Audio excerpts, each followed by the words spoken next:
Welcome to episode 8 of the Dorothy L. Sayers podcast. Today we are completing the afterlife trifecta with Purgatory.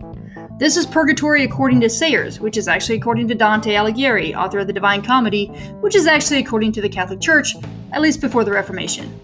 Whether you agree with the doctrine of Purgatory or not, I think you'll find Sayers' take on it helpful for a couple of reasons. So let's get started.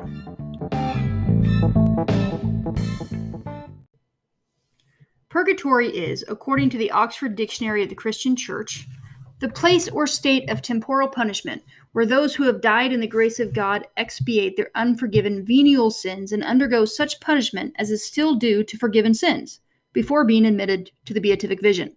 End quote. It's a long definition, and I think I can see three possible reactions to it. One, you're a Catholic and you think, great, that's what I always thought purgatory was. Two, you say, hang on, unforgiven sins? Punishment after death for those who believe in Christ? Absolutely not. This could obviously be from a Protestant or other members of the Christian faith. Three, temporal punishment? Expiate? Why does the afterlife have to contain so many three-syllable words? This could apply to any number of people. I'm not going to go through all the words of this definition except to paraphrase it by saying that purgatory is a place of punishment after death for those on their way to paradise, or the beatific vision. Now, Sayers was an Anglo-Catholic, and she subscribed fundamentally to the teachings of the Roman Catholic Church. She was also a Dante scholar, and Dante's Divine Comedy involves a fictional journey through hell, then purgatory, then paradise. It's no surprise then that after she delivered a lecture on heaven and hell, she would deliver a lecture on that third place. You can read it yourself. It's entitled The Meaning of Purgatory, and it's in Introductory Papers on Dante, Volume 1 by Whitpenstock Publishers. I think she delivered the lecture in 1948, though the volume I'm using was reprinted in 2006. By the way, I'll be using the titles Hell and Inferno interchangeably to refer to Dante's piece of literature, Hell, or called Inferno, or the place, Hell, or called Inferno. The same thing goes with Paradise and Heaven. Those are also kind of interchangeable, and I trust that you will know from the context what I'm talking about. Now, there's really only one name for purgatory, and that's purgatory. In the intro, I said that whether or not you agree with the doctrine of purgatory, Sayers' take on it is helpful for a couple of reasons. So you don't have to listen into suspense. I'm going to tell you what those are. First, understanding purgatory helps you understand a teaching that you may not hold. This is important. It helps you connect with others and see things from their point of view. Second, and related, both Sayers and Lewis held a similar view of purgatory. Sayers articulates something that Lewis refers to elsewhere, specifically in letters to Malcolm. And I know that many of you are probably listening to this podcast because you also love Lewis and you want to understand more about him. Third, and most important, thinking about purgatory helps us understand the seriousness of sin in our lives, even as people who are forgiven. When we feel something of the seriousness, we can understand something of the thing that Christ freed us from, and we become more grateful. We can say thanks and mean it. So let's keep those three motivations in mind as we begin. This lecture of Sayers is perhaps the hardest to understand of the three we've been discussing. We've talked about the meaning of hell lecture, the meaning of heaven lecture, and now the meaning of purgatory lecture. The purgatory lecture is more full of Latin terminology and long Thomas Aquinas quotes. She was addressing an audience that was open and prepared for these things. Although I'll be referring to the lecture, you can also find a more approachable treatment about purgatory from her in her Penguin translation of Purgatory. After all, Penguin classics were marketed to a popular audience, and she wrote accordingly. At the beginning of the Meaning of Purgatory lecture, she points out why purgatory is different from both heaven and hell. And she had done the heaven and hell lectures before this one. Those two are eternal states. Both are final and absolute. But purgatory is different. It has time. It has progress. And she also points out that Dante's Purgatory is less quotable than his Paradise or Inferno. And you think, what's that got to do with anything? Well, it's less quotable because it's more interested in a story. There's not so much a story in heaven or in hell, according to Dante, because they're eternal states. But purgatory, you're moving through. The souls have places to go. And so there's just more movement in it, and as she says, less purple passages of literary craftiness. She also points out how a place where believers in Christ's sacrifice need to in some way work off sins after death has quote, but slender warrant in Scripture, end quote. She points out, however, that even in Paul's time there was baptism for the dead, indicating that the dead were not simply in a state of suspended animation. They weren't done. There was something to be done for them. She also walks us through support for the doctrine of purgatory from the second book of the Maccabees. Now, this text is apocryphal or uninspired, depending on where you're coming from, but it's also historically helpful, and it takes place before Christ, just to give you context. There, Judas Maccabeus took up a collection to offer a sacrifice for sin for those Jews who had died in battle. The second book of the Maccabees concludes with a statement, "For if he were not expecting that they had fallen and would rise again, it were superfluous and idle to pray for the dead." So therefore, all of these things indicate that there's some sort of non-static situation after death. And that's how Sayers is kind of marshaling this data. She goes on to say that as more authentic still, and that's her quote, the famous passage in the first epistle of St. Peter, where he speaks of Christ being put to death in the flesh but quickened by the Spirit, by which also he went and preached unto the souls in prison, which sometime were disobedient. Again, this idea of some sort of motion and change after death. And remember, heaven and hell are static places. Okay.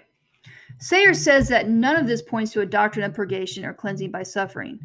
But the early church eventually did develop this doctrine, and she accepts it. However, the point of her lecture is to say that the doctrine has been badly misrepresented as God not finishing the job.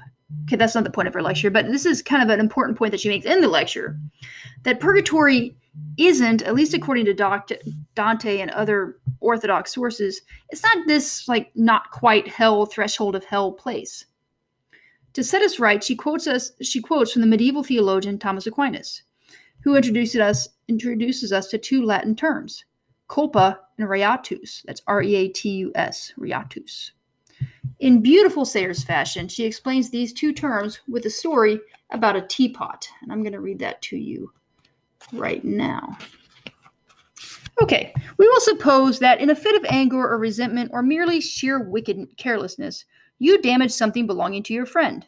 We will call it a valuable china teapot. This, of course, gives her in law a claim against you for damages, and if you express no penitence or she is unwilling to forgive you, she can take you into court and make you pay. But in the case we are considering, God is a friend, and he is always ready to forgive, and the sinner is penitent, otherwise he would not be going to purgatory but to a very different place.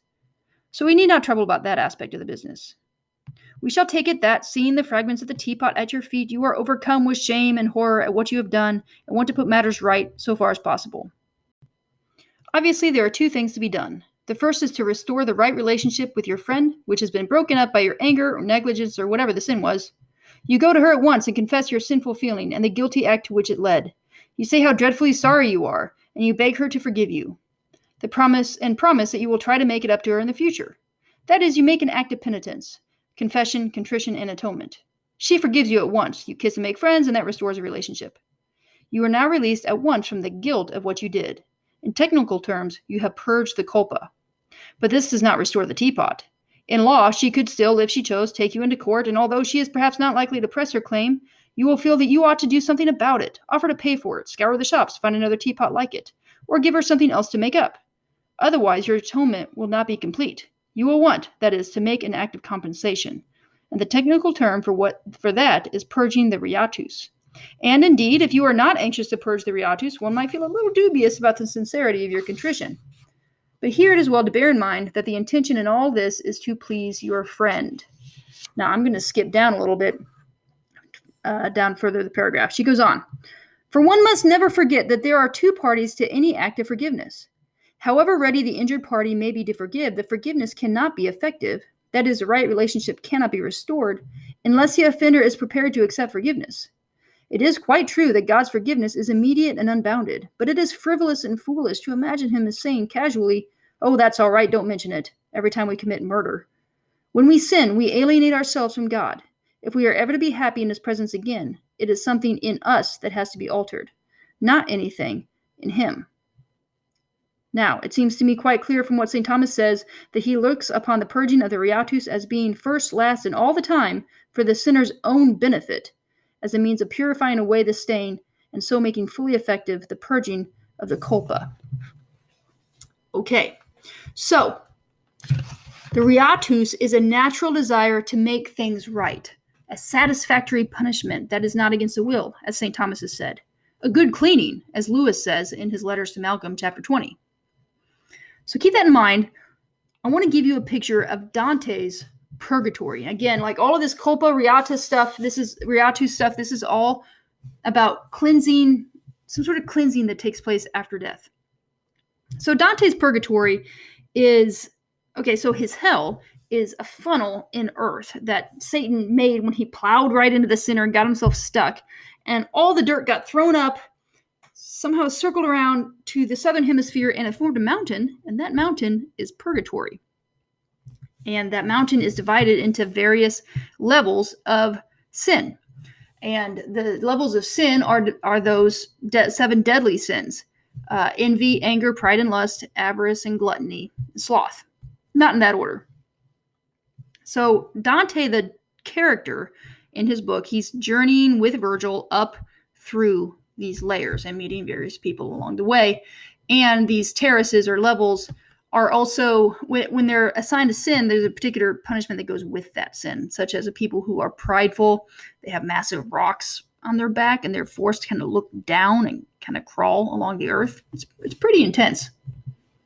So after she discusses the culpa and the riatus, Sayers then gives us some imagery from Dante. Now, there are some ways in which Dante, writing in Italy in 1300s, is doing something new. For example, he makes Purgatory a mountain. Fresh air, a sea breeze, angels ushering souls up into various levels, the level for purging pride, for example, or gluttony. He also adds something called anti-purgatory, anta with an E, not anti with an I, which is a waiting room for souls who waited until the last minute to repent. So because they waited in life, they have to wait more in death, wandering aimlessly along the shore of purgatory. But you all know by now that Sayers wasn't interested in any sort of new theology regarding purgatory, and she says Dante wasn't either. He was drawing from Thomas Aquinas and some older Greek ideas that we haven't gotten into.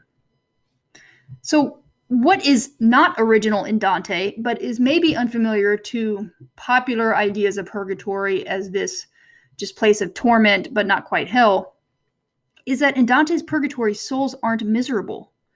They are in pain, yes, and they strive, but they strive with hope and confidence. Take Forese Donati. He is in the circle of the gluttonous, running around a tree that has fruit in it, and he's with a whole bunch of other people running around this tree, and they can't reach it.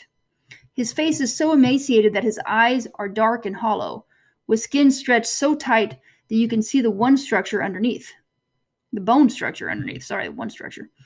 He is barely recognizable as a living being. But when Dante speaks with him, Forese says this. He says, not only as we circle this road is our pain renewed, I say pain, but I ought to say comfort. For our pangs of hunger lead us to the tree of Christ's cross. Pain is comfort. On the one hand, that sounds quite disturbed, also almost masochistic. But that would make everybody who has scrubbed his hands hard to get the pain off masochists, or anyone who has actually exercised until it hurts. That's not masochism. You could say, along with the Apostle Paul, although Sayers doesn't make this connection, that is bringing the body or the soul into subjection. Sometimes that hurts. Sometimes pain is a part of it. By the way, if Forese Donate's last name rings a bell, that's because his sister is in paradise. You'll remember Purgatory Donate and her acceptance of God's will from our podcast on heaven. Dante was friends with Forese in real life, and Forese had died 5 years before Dante supposedly encounters him in Purgatory. In addition to a saintly sister, Forese also had a brother named Corso. You remember that Piccarda had said that her brother had forced her out of a convent into a bad marriage? That brother was Corso. Corso was a bad guy. He was also instrumental in getting Dante exiled from Florence. Dante alludes to this in his purgatorial conversation with Forese. And then Forese offers this prophecy about his own brother. He says that the guiltiest of all will be dragged by a beast's tail to the valley where no sin is purged. Now here I want to take a moment to read Alan Mandelbaum's footnote to Purgatory, Canto 23. He says, Corso Donati, the violent leader of the Black Corso Donati, the violent leader of the Black Guelphs, who seized power in Florence in 1301. In 1308, he fled from the city but was captured, falling from his horse. He was killed and dragged along behind it, an event which, in the prophecy, becomes a journey straight to hell. So there's a Donatian heaven, a Donatian purgatory, and a Donatian hell, according to Dante at least. Okay, we're running out of time, so we need to get back to Sayers. Ferrese was comforted by his pains. He was not trying to escape from them. He knew they were his passage through. So although he does stop to talk to Dante, he's actually in a bit of a hurry. You could say that purgatory is when sinners finally take ownership for, and by God's grace, victory over their sins. They feel like there's something they can do, and they want to do it. They want to get on with it. Not to purge the culpa, not to earn forgiveness, but to make some amends to God. Now, Sayers says that, quote, there's no point at which God says, your term's up, or all things considered, I think that will do now, or I have received a great many prayers and offerings on your behalf, so I'll let you off the rest. Nobody comes to release the souls. It is its own judge, and when it feels that it is clean, it simply gets up and goes. So purgatory is a place where the soul is cleaning itself. God has given it the power to clean itself. Now, I'm not saying you have to agree with that.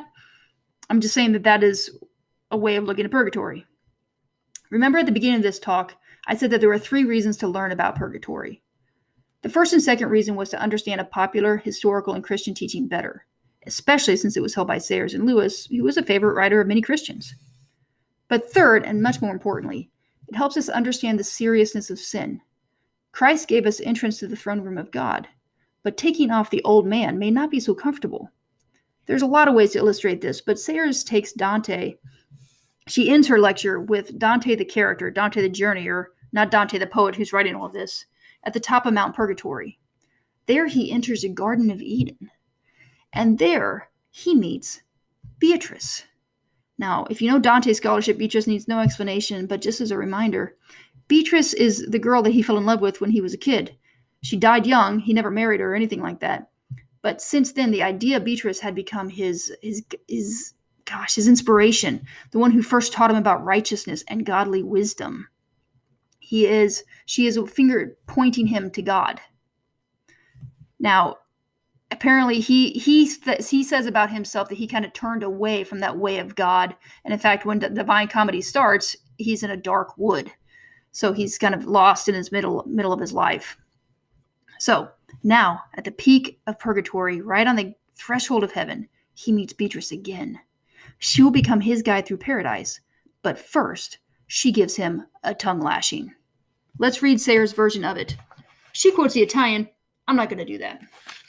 Okay, let's find it. And then the voice that had once saluted him in the streets of Florence speaks to him again and speaks swords. Dante, weep not for Virgil's going. Keep as yet from weeping. Weep not yet, for soon another sword shall give thee cause to weep. So Virgil had left. When Beatrice appeared, Virgil just kind of vanishes. Look on us well. We are, Beatrice. How didst thou deign to climb the hill? Didst thou not know that men are happy here? And he looks at himself mirrored in the clear water and draws back from the sight. Such shame weighed down on my forehead, he says. He had seen himself not so long ago, mirrored just as he was in the first polished step that leads up to Purgatory Gate. But that time he was not so overcome. Now Beatrice reproaches him, accuses him, strips him so naked that the virtues and graces at her side are filled with pity, spares him nothing, wrings confession out of him. Is it not true? What do you think yourself? Answer me, for the memory of wretchedness has not yet been taken from you by this water. He breaks down. Terror and shame inextricably knit, forced from my miserable lips, yes, such that the sight must needs interpret it. She has not finished with him yet. Why did you do it? What snares were in your way? What charm or what profit was there to be had from those other things that you needs must go wandering after them? He can only falter back his answer. Things transitory with their false delight. Weeping, I said, entice my steps aside, soon as your face was hidden from my sight.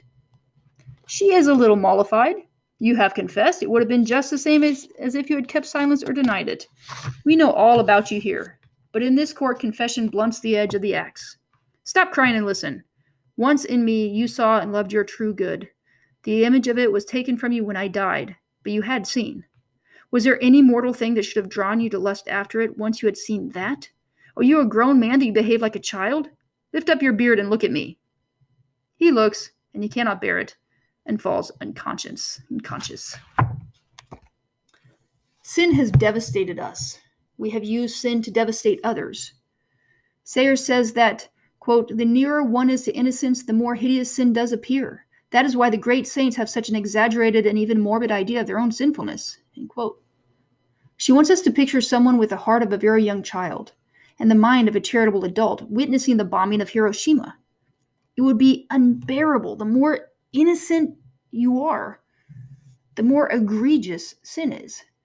And Dante, who has kind of gone on this purging journey through purgatory, he sees his own sin and he can't bear it. Beatrice holds up a mirror to him and he faints. Now, Sayers has a lot more to say about purgatory. She talks about the prayers of those on earth, for example, and also spiritual and physical reality. But we're going to end it with a statement from her that is serious, yes, but also encouraging. She says that there is no large and lazy cosmic benevolence that ensures that no matter how we behave, it will all somehow or other come right in the long run. Christianity says, no, what you do and what you are matters, and matters intensely.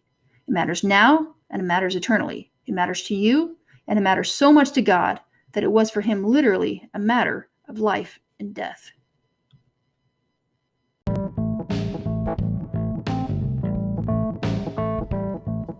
Thank you for joining me in this discussion of Purgatory. Sayers is a wonderful guide through Dante's Purgatory, and I encourage you to get her translation of it, even if it's just for the notes. If you have any questions or comments, please email me at lindsayannScholl@gmail.com or leave a comment on the YouTube edition of this episode. Have a great day, and peace be with you.